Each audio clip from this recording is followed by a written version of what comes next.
দর্শক, বেলা বাড়ার সঙ্গে সঙ্গে কমপ্লিট শাটডাউন জোরদার হচ্ছে এবং আন্দোলন পাবলিক বিশ্ববিদ্যালয় থেকে বেসরকারি বিশ্ববিদ্যালয়গুলোতে কি পরিমাণ ছড়িয়েছে তার একটি বড় উদাহরণ হচ্ছে ব্র্যাক বিশ্ববিদ্যালয়। খবর হচ্ছে বাড্ডায় পাল্টাপাল্টি ধাওয়ার পর বিশ্ববিদ্যালয়ের ভেতরে পুলিশ, বাইরে আন্দোলনকারীরা ভাঙচুর। কি ঘটেছে? এই খবরে বলা হচ্ছে রাজধানীর মেরুল বাড্ডায় ব্র্যাক বিশ্ববিদ্যালয়ের সামনে বৃহস্পতিবার সকাল 10:30টার পরে অবস্থান নেয় কোটা সংস্কারের দাবিতে আন্দোলনরত শিক্ষার্থীরা। বেলা 11:15টার দিকে পুলিশের সঙ্গে শিক্ষার্থীদের পাল্টাপাল্টি ধাওয়া শুরু হয়। পুলিশ কাঁদানে গ্যাস ছুড়ে আন্দোলনকারীদের ছত্রভঙ্গ করে দেওয়ার চেষ্টা করে। তার মানে 10:30টায় দর্শক শুরু হয়ে গেছে পুলিশের সাথে সংঘাতের আলামত। তার চিত্র মেরুল বাড্ডা এলাকায়। মেরুল বাড্ডা এলাকায় যান চলাচল বন্ধ হয়ে গেছে। বেলা 11টার দিকে পুলিশ কানাডিয়ান ইউনিভার্সিটি অব বাংলাদেশের ভেতরে ঢুকে যায়।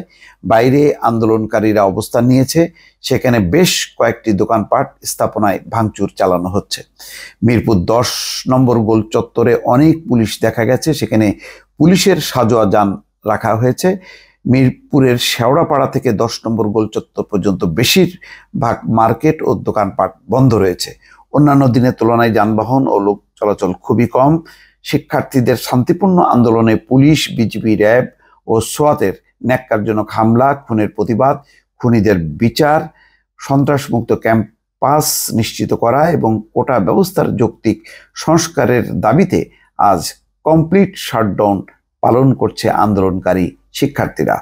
এই কর্মসূচি চলাকালে শুধু হাসপাতাল, গণমাধ্যম সহ অন্যান্য জরুরি সেবা ছাড়া সব কিছু বন্ধ থাকবে বলেও ঘোষণা দিয়েছেন তারা।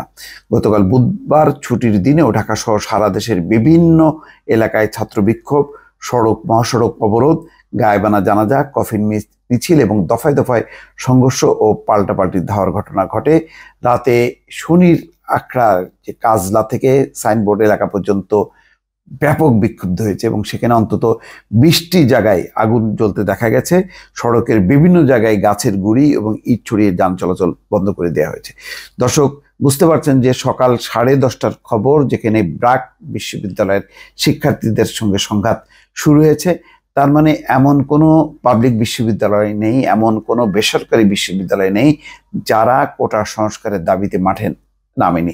শুধু তাই না, তাদের সমর্থনে সকল বিরোধী রাজনৈতিক দল রাস্তায় নামার ঘোষণা দিয়েছে, জনগণকে আহ্বান জানিয়েছে যে তারা এই বিক্ষুব্ধ ছাত্র এবং যাদের উপর নৃশংসভাবে দমন পীড়ন চালানো হয়েছে তাদের পাশে থাকার আহ্বান জানানো হয়েছে। দর্শক, ভালো থাকবেন। আল্লাহ হাফেজ।